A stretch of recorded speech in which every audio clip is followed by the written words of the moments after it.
welcome to the Yokohama e-bike. Ito naman po ang unit natin na Husky Red. 3 wheels po siya. Meron pong preno sa harap, handle brake, then foot brake naman po. Pagdating naman po sa motor capacity niya is 1,500 watts na po.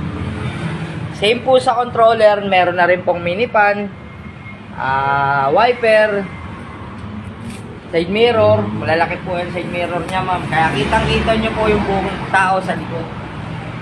Then meron na rin po siyang back basket, then front basket. Mabilis na po yan, ma'am. Ang takbo niya po is 60 kph. Then ang battery capacity niya naman po is 4820.